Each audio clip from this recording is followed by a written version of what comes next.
A esta hora le quiero dar la bienvenida a los asambleístas Héctor Yepes y Fabricio Villamar, quienes nos acompañan para ahondar en el tema de la decisión que tomó la Asamblea en cuanto a la despenalización del aborto por violación. Bienvenidos a ambos, qué gusto tenerlos acá. Voy a empezar este diálogo con el asambleísta Yepes, que lo tengo acá en Guayaquil. No hubo los votos necesarios. Quienes estaban a favor de esa despenalización lo tomaron con sorpresa porque solo faltaron 5 votos y pensaban que se iba a imponer más bien el sí.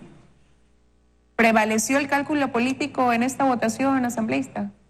Muy buenos días, Liz, buenos días, Fabricio, que nos acompaña en Quito, y a todos los ecuatorianos que nos ven a esta hora. Yo creo que prevaleció la defensa de la vida desde la concepción en la decisión que tomó la Asamblea Nacional, una decisión histórica en la que decidimos salvar las 2 vidas, la de la madre y la de su hijo o su hija. De hecho, la mayoría son hijas en el Ecuador.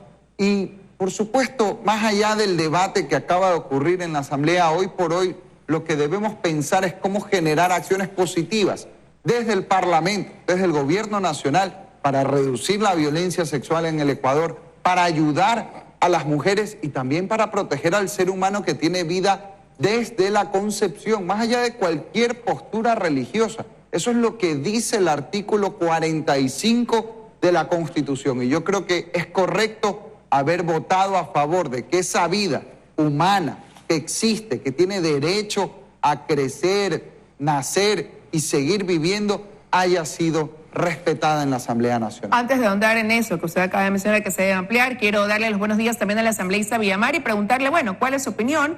Que me imagino difiere porque usted precisamente estaba a favor de que se despenalice el aborto por violación. ¿Qué pasó? Que a última hora incluso algunos de sus coidearios que estaban a favor también no se presentaron y eso hizo que no tuvieran los votos suficientes. Buenos días, un gusto poder compartir con Héctor y con quienes tienen la gentileza de vernos. A ver, yo tengo la sensación de que la Asamblea terminó tomando una decisión que, a decir de las cadenas internacionales de comunicación, mantiene la normativa que el Ecuador había tenido desde 1937 respecto de este tema. Desde 1937 a esta fecha han existido recomendaciones de las Naciones Unidas, de los organismos de protección de las mujeres, en el sentido de que se despenalice los casos de abortos por violación, los casos de abortos por incesto y los casos en los que podrían existir malformaciones del producto del embarazo. En tal sentido, el Ecuador ha tomado una decisión por medio de su asamblea hace un par de días. Esta es una decisión que todavía tiene que pasar por el veto presidencial y que eventualmente podría llevarnos a un análisis constitucional en los próximos días. ¿Qué es lo que sucedió durante esa votación? ¿Qué es lo que usted me preguntaba? Tengo la sensación de que existió desde presión política, presión religiosa y cálculo electoral. En algún momento los temas de estos tendrán que saberse. Ahora, pero lo cierto es que hoy la realidad es que seguimos teniendo niñas y adolescentes que son víctimas de violación, sí, que quedan embarazadas, como usted lo mencionaba, embarazos incestuosos en algunos casos, y mujeres que seguirán siendo judicializadas cuando decidan abortar. Sin embargo, mucho se centró este debate, esta conversación en el caso de las niñas, pero en el Código Orgánico Integral Penal no hay una criminalización o no son criminalizadas con ir a prisión las niñas. Entonces ahí la pregunta es, para quienes defendieron la vida desde la concepción, como es en su caso, asambleísta Yepes, ¿qué viene ahora? ¿Qué viene ahora? Porque hay una realidad que está latente ahí. Hay niñas cuyas vidas son expuestas porque no tienen la edad ni el desarrollo en su cuerpo para afrontar un embarazo. Entonces, ¿qué se viene ahora una vez que se negó este paso al aborto en casos de violación? Primero, quiero hacer ciertas aclaraciones. Cuando está en riesgo la vida de la madre, sea niña o una mujer adulta o en cualquier caso, en esos escenarios ya hace muchos años está permitido el aborto, porque obviamente ahí ya se trata de elegir entre una vida u otra, es un caso extremo. Eso está hoy en la ley y esto también se ha manipulado mucho en el discurso.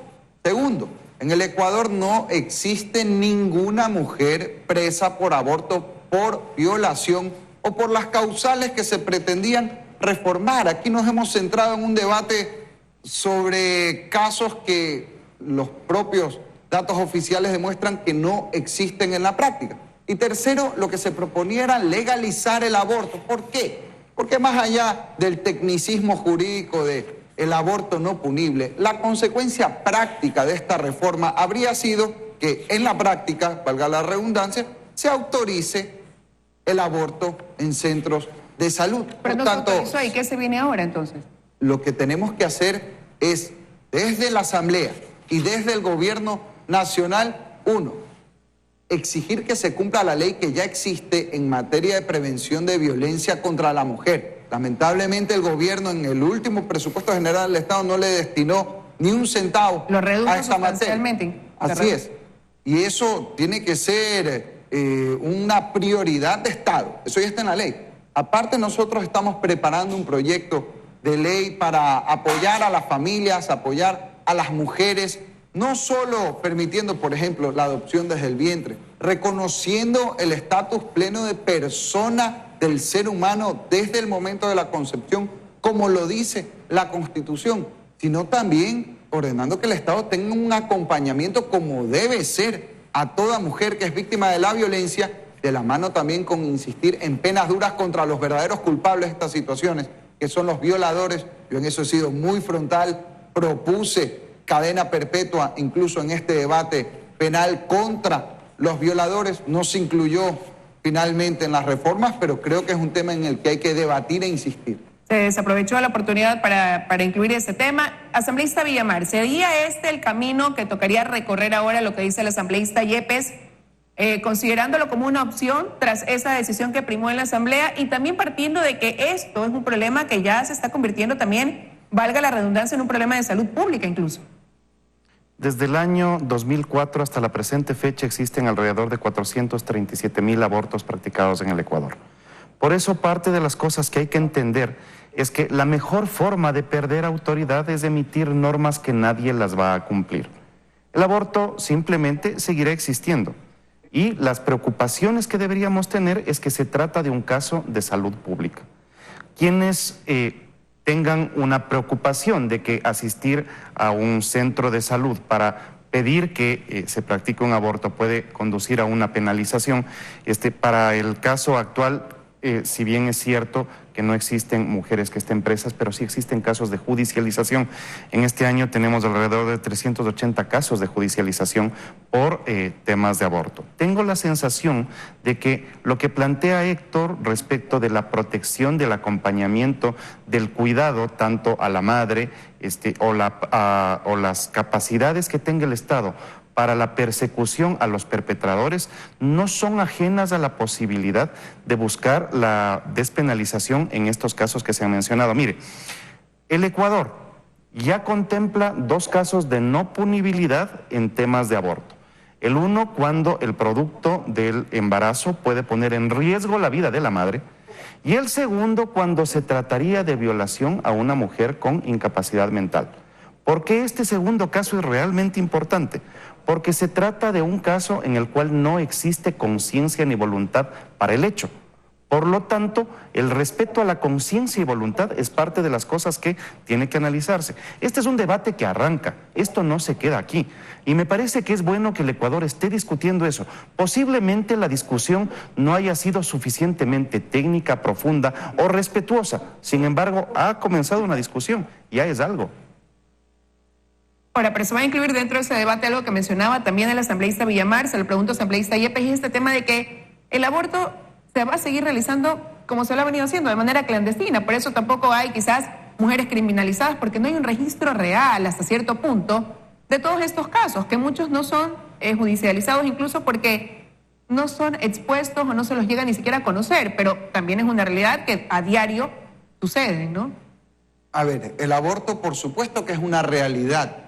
Como muchas cosas que están en la legislación, siguen siendo parte de la realidad y no por eso vamos a decir que hay que legalizarlos, porque el aborto implica matar a un ser humano.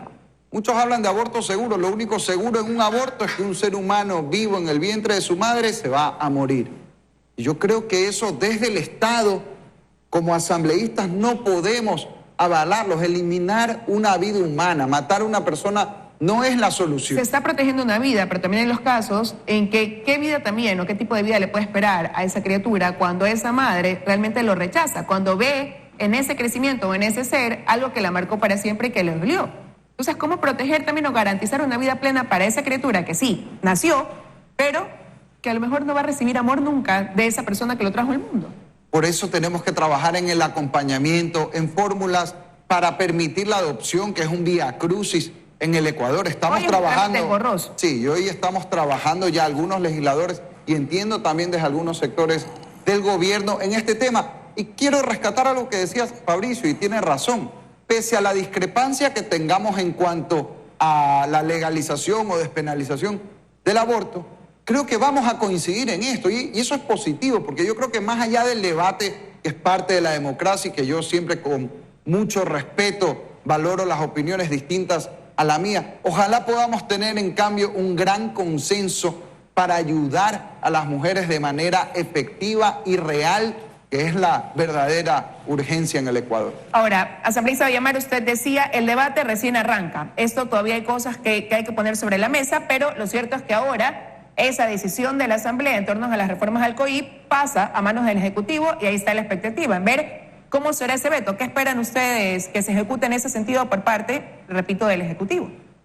Hay dos tendencias en el análisis en este momento. La una que plantea que el Ejecutivo no podría hacer un análisis en su veto respecto de la decisión tomada por la Asamblea, porque el veto corresponde cuando el presidente lo ejerce sobre las decisiones tomadas por la Asamblea. Para este caso existe una duda de si es que se tomó una decisión por parte de la Asamblea, porque apenas se menciona algo respecto del artículo 138, 140 me parece que es. Podríamos conducir esto a un conflicto constitucional. Yo creo que realmente el Ecuador lo que tiene que avanzar es en un análisis de hasta dónde llegan los derechos y hasta dónde tienen las mujeres capacidad de decidir por su cuerpo, o tenemos que ser los asambleístas los que decidimos por el cuerpo de otras personas. Eso posiblemente sea lo que a mí me ha incomodado de este debate. Yo tengo la sensación de que cada persona tiene que asumir con responsabilidad sus libertades. Y en ese sentido yo creo en el derecho y la libertad que tienen las mujeres de tomar decisiones libres respecto de lo que a ellas les parezca conveniente. Ahora, pero paralelo a eso, los colectivos que habían depositado su confianza en un resultado que se daría desde la Asamblea, ahora anuncian esos colectivos sociales ir a otro tipo de organismos, a la Corte Constitucional, a la Corte Interamericana de Derechos Humanos. ¿Qué tipo de conflicto también se podría generar desde ese punto, ¿no? En base, ahora que se plantearán, pues, que se den resultados a través de estos otros organismos. El derecho de petición está a salvo para cualquier ecuatoriano, de tal manera que sean los colectivos, o sea mi despacho que lo ha comenzado a analizar en estos días, podemos concurrir a la Corte Constitucional para revisar la decisión que se está tomando por el Ecuador, existiendo varias recomendaciones internacionales de Naciones Unidas o de los Centros para Protección en contra de la discriminación y los derechos de la mujer. En tal sentido, le decía, lo válido es que el debate existe. Ojalá podamos elevar el nivel del mismo. Ahora, asambleísta Yepes, ya usted también lo ha escuchado, ahora el asambleísta Villamar dice que podría ser desde su despacho o a través de los colectivos sociales que se busque otra salida a través de otros organismos. Y está por otro lado este veto presidencial que también comienza pues a generar cierta incertidumbre. ¿Cuál va a ser ahí la posición de ustedes ante una posibilidad de que eso que ya se estableció en la Asamblea pueda variar? A ver, vamos por partes. Primero, yo creo que el derecho a decidir sobre el propio cuerpo termina cuando existe un cuerpo ajeno. Y eso más allá de cualquier postura religiosa. Yo soy católico, practicante y con todo derecho. Pero más allá de eso, lo dice el artículo 45 de la Constitución. La vida comienza desde la concepción. Por lo tanto, desde que hay concepción hay un ser humano distinto al que nadie le está preguntando si quieren que lo maten. Entonces hay que respetar esa libertad como principio. Segundo, en cuanto a las demandas, yo creo que cualquier persona tiene derecho a demandar, eso no se puede impedir. Yo espero que la Corte Constitucional defienda el mayor derecho, que es el derecho a la vida del ser humano más indefenso, que es el no nacido. Y en tercer lugar, sobre el veto. Aquí yo sí quiero ser muy claro, y esto lo dice el artículo 137 y 138 de la Constitución, el artículo 63 de la Ley Orgánica de la Función Legislativa y es una cuestión de elemental sentido común. Cuando la Asamblea aprueba una ley, el presidente la puede vetar. Si la Asamblea no aprobó algo, no se le envía al presidente, el presidente no puede vetar lo que no existe. En este caso, se debatió el artículo 150 sobre la legalización del aborto. No se aprobó, eso no se envía al presidente de la República, el presidente no puede vetar. Ya sabemos que hay algunos que, como perdieron la votación, están tratando de influir en el presidente para que de manera totalmente burda e inconstitucional haga un veto sobre este tema. Yo hago un llamado a quienes están atrás de esto, que sepamos respetar la democracia. Nosotros fuimos a una votación en la Asamblea, sabíamos que podíamos perder esa votación, de hecho era lo que se había anunciado. Yo creo que uno tiene que estar dispuesto a ganar o a perder en democracia, con votos, respetando las decisiones, no tratando de burlar los procedimientos, porque ahí sí puede haber un levantamiento en las calles ya ante el atropello en el Ecuador. Hoy hay un levantamiento de rechazo a esa decisión que tomó la Asamblea. Lo cierto es que pese a las diferencias, celebro que aquí los dos hayan reconocido que es necesario un debate de altura debido a que hay cosas pendientes una vez que no se dio paso a la despenalización del aborto por violación, que proteja a esas niñas, a esas adolescentes, que sancione a esos abusadores, a esos violadores. Y eso es también trabajo pendiente para ustedes como legisladores. Quiero agradecerles a ambos. Me gustaría que hubiéramos tenido una pantalla triple donde nos veamos los tres. Gracias al asambleísta Villamar en Quito, gracias a usted, asambleísta Yepes acá en Guayaquil. Yo aquí me despido. Enseguida vendrá Vicente Algunos con Economía para Todos y luego las noticias aquí en Teleamazonas. Que tengan todos un buen día.